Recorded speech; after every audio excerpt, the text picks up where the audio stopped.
Oops.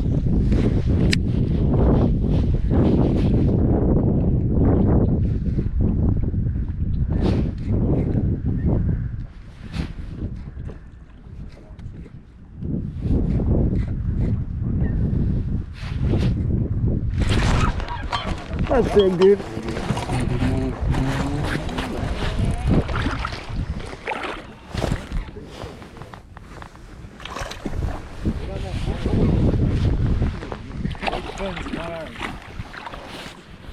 That's a fatty. There's a bluegill right down there. Look how fat that fish is. Thank you. Let you go back, but this is the jig I'm throwing. It's a living rubber, flat rubber, chigger craw. And that fish was way out. I was like dragging it way out. What is going on, everyone? In today's video, we're going to be talking about a jig fishing secret. And this is one of my favorite tips, especially in cold water situations or when I'm fishing pressured bodies of water with a jig. And hopefully this will be something that interests you guys and helps you guys get a couple extra bites. But before we dive into this, I first want to remind you guys to sign up for the May 8th Lake St. Clair fishing tournament / meetup / event. It's $10 per guy. And what's really cool about this event is there's a boater side and a non-boater side. And that non-boater side means if you don't have a boater, if you don't have someone that you're going to go out with, or you don't have a boat or feel comfortable driving on Lake St. Clair, you guys can sign up as a non-boater, and I'm going to try my very best to pair you guys with a boater and get you on St. Clair for this event. It's May 8th. Lake St. Clair, probably one of the best times to be out there. So sign up for this event. It's going to be a lot of fun. It's $10 per person, 100% payout, and it's the biggest 5 fish by length per boat. Really simple format. It's just going to be a lot of fun. A lot of like-minded bass fishermen going out there and trying to catch some big smallmouth on one of the best lakes and one of the best times of year to fish it. Now, what we're going to be talking about in this video is jig fishing and some of the secrets that I do, or some of the really kind of sneaky things that I do with my jig to help me get a couple extra bites. And this really kind of is old school. Like this, what I'm going to show you guys is kind of one of those secrets that I think some guys are going to be mad that I'm letting out of the bag, but it's an old school approach to jig fishing that does get more bites, especially in really cold water and really pressured situations where a lot of guys are fishing a jig. It's something different you can do with your jig that's going to get you some extra bites when you're out there on the water. Now, where this theory started is with the old school Buckeye mop jig. So if you guys have never seen this jig, what it is basically a 1/2 ounce or a 3/8 ounce head with a really, really, really large skirt.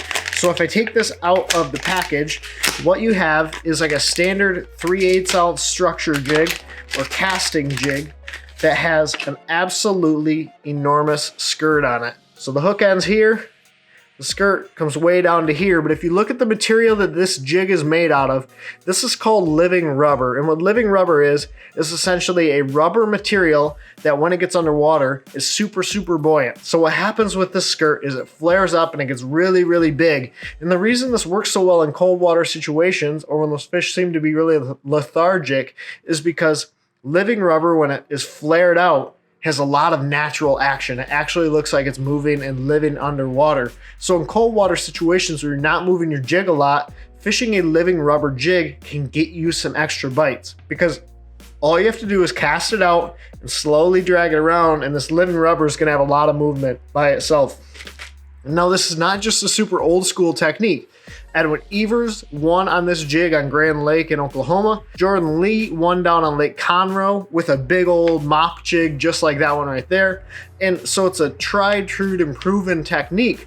But I think a lot of guys move away from it after the springtime. A lot of people think your living rubber jigs are just for your really big, bulky, like mop style jigs like this, but that's absolutely not the case. And I have a video coming out in a couple days here in probably a week where I go out and smash some absolute giants with my buddy Trent Masterson and Durds. We caught a bunch of big fish, but the key was that Trent and I were fishing living rubber jigs as opposed to Nathan, who's fishing your standard silicone skirted jig.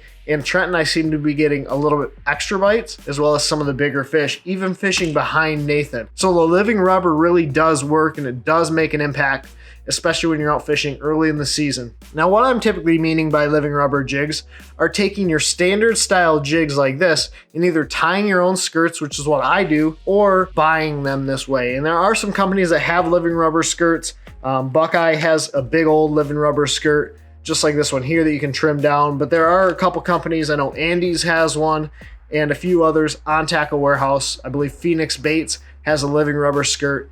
But getting yourself some living rubber jigs can be the difference in having a really, really successful day on the water or just catching a couple fish. Now, I don't think a living rubber skirt, I don't think having this kind of material as a skirt material will make the difference between whether or not you catch them at all that day. But I do think it makes a difference between the number of fish that you catch and the size, quality of fish that you catch. Because one of the keys that Nathan and I figured out when we were fishing with Trent, when we were looking back at it on our way home, was that a lot of the big bites would come when you flip that jig in there, you'd let it sit, and you just kind of do nothing. Like, you'd slowly drag it, and what's happening underwater is the skirt on this jig is flaring out. It's having a little bit bigger presentation, even though it's still kind of a finesse cut jig, and it's flaring out and moving, and it's naturally moving water. And so when the water's cold and those fish aren't super aggressive, going to this style of skirt can get you some extra bites that will put more fish in the boat as opposed to your silicone skirts. Now, this is just a little tip. Hopefully this is something that you guys can apply to your jig fishing that will help give you confidence, but also help you catch some more fish. And I think if you try fishing a jig with a living rubber skirt, whether it's during the springtime, during the summertime when you're fishing docks, or behind other guys that are fishing jigs, it's gonna help you guys catch more fish. You can rig your favorite trailer on there. And what's crazy about this is that it wasn't the trailer that we were fishing. Like, I wasn't fishing max scent. Nathan and Trent were fishing max scent. I was fishing a power bait chigger craw on the back of my jig. And I do think max scent helps in that cold water too, because the scent is another attractant to get those fish to bite. But the bigger thing was that living rubber on that jig, just having natural living movement without me having to do anything to it. So check it out, pick up some living rubber jigs. It's something that I think will help you guys catch more fish, even when situations are really tough. But if you guys have any questions or comments, hit me up in the comment section down below. I'm willing to share this information with you guys and give you guys any information you need to be successful out there on the water. But as always, thank you guys for watching. I really appreciate it. We're so close to 25,000 subscribers, a quarter of 100,000 subscribers. We're so close. So hit that subscribe button. It's a little red button that says the word subscribe on there. And if it's not red, that means you're already subscribed. If it is red, that means you guys are slacking. You guys haven't subscribed yet. And I would really appreciate it if you guys go down there and hit that subscribe button. But thank you for watching. As always, take care, tight lines. God bless. Pursue your passion.